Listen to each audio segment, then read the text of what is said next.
మావిగన్పై కూటమి trolls YCP ప్రతిపాదనకు ప్రచారం కల్పిస్తున్నాయా? గుంటూరు, విజయవాడ, మచిలీపట్నం ప్రజల్లో కొత్త ఆశలను కల్పించడంలో జగన్ సక్సెస్ అయ్యానని భావిస్తున్నారా?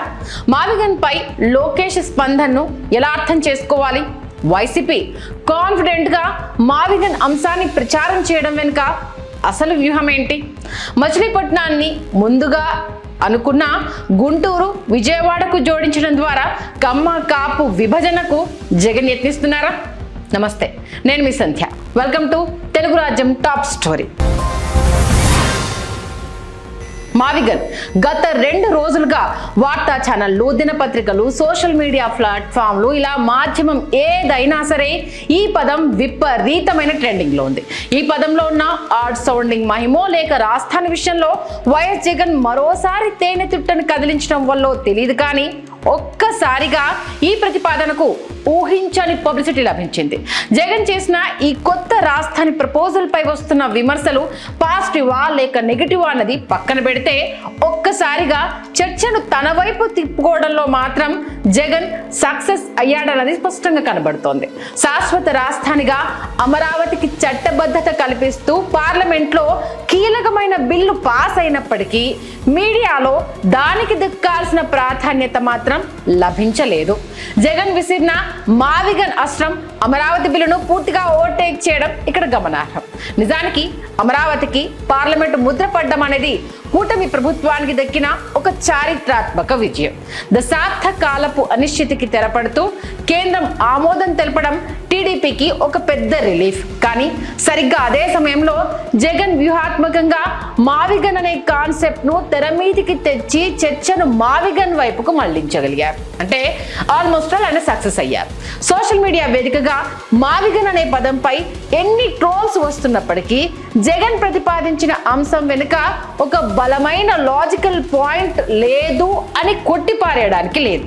ఇక గుంటూరు, విజయవాడ, మచిలీపట్నం నగరాలను కలుపుతూ ఇప్పటికే ఉన్న హైవేల చుట్టూ రాజధానిని అభివృద్ధి చేయడం అనేది తక్కువ ఖర్చుతో కూడుకొని వేగంగా సాధ్యమయ్యే ప్రక్రియ. అమరావతి శంకుస్థాపన జరిగి నేటికి సరిగ్గా 12 ఏళ్లు గడుస్తున్నా అక్కడ ఆశించిన స్థాయిలో శాశ్వత నిర్మాణాలు జరగకపోవడం, అధికార కూటమి సైతం ఇప్పటికీ అమరావతి విషయంలో కాన్ఫిడెంట్ గా ప్రజలకు ఫలానా సమయంలో పూర్తి చేస్తాం, ఇది అసాధ్యం కాదు, సాధ్యమే అని చెప్పలేకపోతోంది. అంటే ప్రజల్లో అమరావతి పట్ల అనుమానాలకు టీడీపీ అవలంబిస్తున్న వైఖరి కూడా ఒక కారణం. ఇప్పుడు పార్లమెంట్లో చట్టబద్ధత కల్పించిన క్షేత్రస్థాయిలో ఆ నగరం ఎప్పటికీ పూర్తవుతుందనే విషయంలో ఎవ్వరికీ స్పష్టత లేదు. ప్రజలు అమరావతికి వ్యతిరేకం కాకపోవచ్చు, అలా అని రాష్ట్ర ప్రజలు అమరావతికి అనుకూలమని చెప్పడానికి కూడా వీల్లేదు. రాజధాని విషయంలో వారు కోరుకుంటున్నది కేవలం స్థిరత్వం, ఒక ప్రాక్టికల్లీ పాసిబుల్ రాజధాని. ఈ క్రమంలో జగన్ ప్రతిపాదించిన గ్రేటర్ సిటీ కాన్సెప్ట్ ను ప్రజలు పూర్తిగా విస్మరిస్తారు. 3 రాజధానుల మాదిరిగా ఒక జోక్గా తీసుకుంటారని అనుకోవడానికి ఏమాత్రం ఆస్కారం లేదు. మరీ ముఖ్యంగా కృష్ణా, గుంటూరు జిల్లాల్లో మావిగన్ పై జగన్ కు పాజిటివిటీ వచ్చే అవకాశమే ఇప్పుడు ఎక్కువగా ఉంటుంది. రాజధాని నిర్మాణాలు, ఆఫీసులు మచిలీపట్నం లాంటి ప్రాంతాలకు తరలి వస్తే అక్కడ భూములు ధరలు పెరిగే అవకాశంతో పాటు వ్యాపారాలు కూడా మెరుగయ్యే అవకాశం ఉంటుంది. అమరావతి CRDA పరిధిలోని జనాభా కేవలం 7 లక్షల వరకు మాత్రమే ఉంది. జగన్ చెప్తున్న మావిగన్ విస్తరించి ఉన్న ప్రాంతాల జనాభా మొత్తం కలుపుకుంటే 40 లక్షల వరకు ఉంటుందని అంచనా. ఇక టీడీపీకి ఉన్న అత్యంత బలమైన ఆయుధం ఆ పార్టీ ప్రచార యంత్రాంగం. తమకున్న అన్ని మీడియా వనరులను ఏకం చేసి ప్రత్యర్థిపై ఏకధాటిన దాడి చేయడం, ప్రజల్లో జరిగే చర్చను ప్రచార వ్యవస్థల ద్వారా కంట్రోల్ చేయడం ఒక పదునైన రాజకీయ వ్యూహంగా టీడీపీ భావిస్తోంది. గత కొంతకాలంగా మెడికల్ కాలేజీల వివాదం, తిరుమల లడ్డు వ్యవహారం వంటి అంశాల్లో డిఫెన్స్ గేమ్ ఆడుతూ వచ్చిన టీడీపీకి జగన్ రాజధానిపై చేసిన వ్యాఖ్యలు ఒక్కసారిగా అంది వచ్చిన అవకాశంగా మారాయి. ఎప్పట్లాగే జగన్ ఒక తుగ్లక్, ఆయనకు మందులు వాడాలి అంటూ ఎదురుదాడి చేస్తూ చర్చను సీరియస్ పాలిటిక్స్ నుండి కామెడీ ట్రోల్స్ వైపు మళ్లించడంలో టీడీపీ మరోసారి సక్సెస్ అయ్యిందనే చెప్పాలి. అయితే ఇక్కడే టీడీపీ ఒక చిన్న లాజిక్ మిస్ అవుతోంది. మావిగన్ అనేది కేవలం ఒక పేరు మాత్రమే కావచ్చు, కానీ అది రాజధానికి సంబంధించిన ఆల్టర్నేటివ్ మోడల్ కూడా.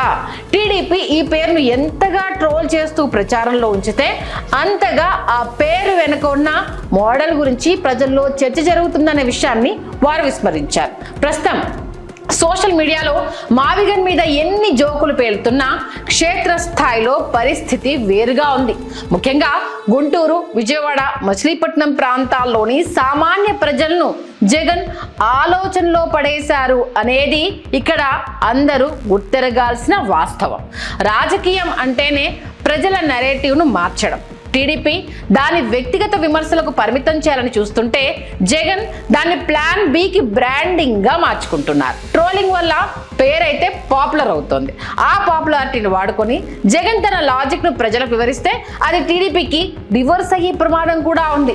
ప్రత్యర్థి వేసే జోకులే తన ఐడియాకు ఉచిత ప్రచారంగా మారడం అనేది జగన్ వ్యూహంలో భాగమేమో అనిపిస్తోంది. అందుకే సోషల్ మీడియాలో నవ్వులాటగా కనిపిస్తున్న ఈ మావిగన్ మంత్రం రేపొద్దున క్షేత్రస్థాయిలో ఎలాంటి రాజకీయ ఫలితాలను ఇస్తుందో చూడాల్సిన అంశమే. ఒక బలమైన మీడియా వ్యవస్థను ఎదుర్కోవడానికి జగన్ ఎంచుకున్న ఈ డ్రామాటిక్ టైటిల్ స్ట్రాటజీ ప్రస్తుతానికైతే అందరి దృష్టిని ఆకర్షించడంలో సక్సెస్ అయ్యిందనే చెప్పాలి.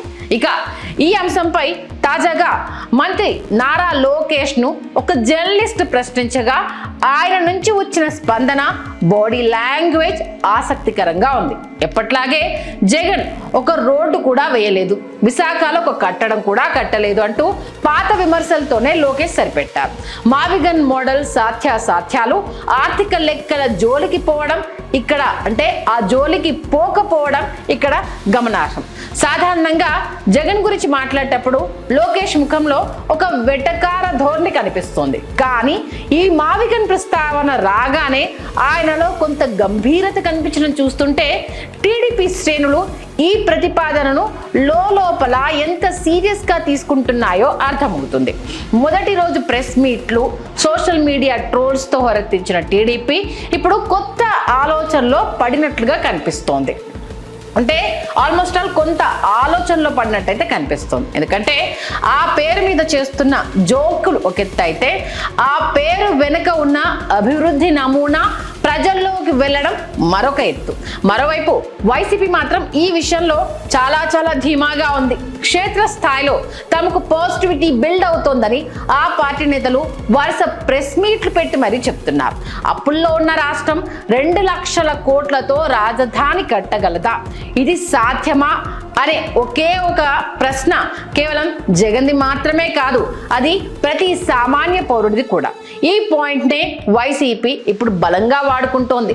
10,000 కోట్లతోనే ఒక ఆచరణాత్మక రాజధాని నిర్మించవచ్చని, అత్యధిక జనాభా నివసించే ఈ మావిగన్ ప్రాంతంలో అభివృద్ధి చాలా వేగంగా జరుగుతుందని వారు వాదిస్తున్నారు. అయితే ఇక్కడ జగన్ ఒక విషయాన్ని గుర్తుంచుకోవాలి. గతంలో 3 రాజధానుల అంశాన్ని ప్రచారం చేసినప్పుడు అనుసరించిన అప్రోచ్ వల్ల అమరావతిని, అక్కడి రైతుల్ని తక్కువ చేసినట్లుగా ఒక ముద్ర పడిపోయింది. ఇప్పుడు కూడా అమరావతిని ఒక శత్రు క్షేత్రంలా చూడకుండా ఇది అందరికీ మేలు చేసే ప్రతిపాదన అని ప్రజలకు అర్థమయ్యేలా వివరిస్తేనే రాజకీయంగా ఆయనకి మేలు జరుగుతుంది. అమరావతి రైతులకు కూడా ఈ ప్లాన్ లో భాగస్వామ్యం కల్పిస్తూ వారికి భరోసా ఇవ్వగలిగితే ఈ మావిగన్ మంత్రం రాష్ట్ర రాజకీయాల్లో ఒక గేమ్ చేంజర్ గా మారే అవకాశం ఉంది. ప్రస్తుతం టీడీపీలో కనిపిస్తున్న ఆ నిశ్శబ్ద గంభీరత వెనుక ఉన్న అసలు భయం కూడా ఇదే కావచ్చు. రాజకీయాల్లో సామాజిక సమీకరణాలు, లెక్కలు ఎప్పుడు అత్యంత కీలకం. ఈ కోణంలో చూస్తే జగన్ ప్రతిపాదించిన మావిగన్ వెనుక ఒక పక్కా ప్లాన్ ఉన్నట్లుగా కనిపిస్తోంది. నిజానికి అమరావతి అనగానే అది కేవలం ఒక సామాజిక వర్గానికి లబ్ధి చేకూర్చే రాజధాని అనే ముద్ర పడిపోయింది.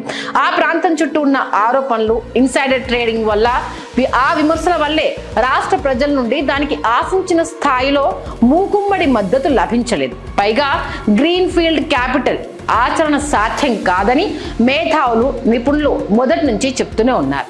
అమరావతి కోర్ క్యాపిటల్ రీజియన్ జనాభా లెక్కలను గమనిస్తే అక్కడ ఒక నిర్దిష్ట సామాజిక వర్గం ప్రాబల్యం అనేది ఎక్కువగా ఉంటుంది. అయితే జగన్ ఇప్పుడు తెర మీదకి తెచ్చిన మావిగన్ విస్తరించి ఉన్న గుంటూరు, విజయవాడ, మచిలీపట్నం ప్రాంతాల్లో పరిస్థితి వేరు. ఇక్కడ అనేక సామాజిక వర్గాల కలయిక ఉంది. ముఖ్యంగా కాపులు మరియు ఎస్సీ సామాజిక వర్గాల ఓటర్లు ఇక్కడ అత్యధికం.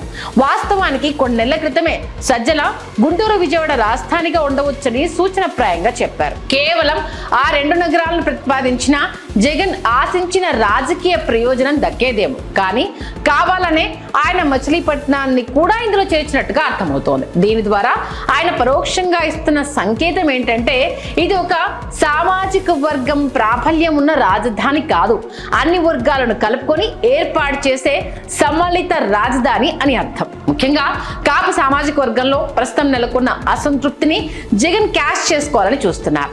పవన్ కళ్యాణ్ చంద్రబాబును 15 ఏళ్ల పాటు ముఖ్యమంత్రిగా ఉంచుదామని అనడం, క్షేత్రస్థాయిలో జనసేన శ్రేణులకు టీడీపీ నుండి ఇబ్బందులు ఎదురవ్వడం వంటి అంశాలు వారిని ఆలోచనలో పడేశాయి.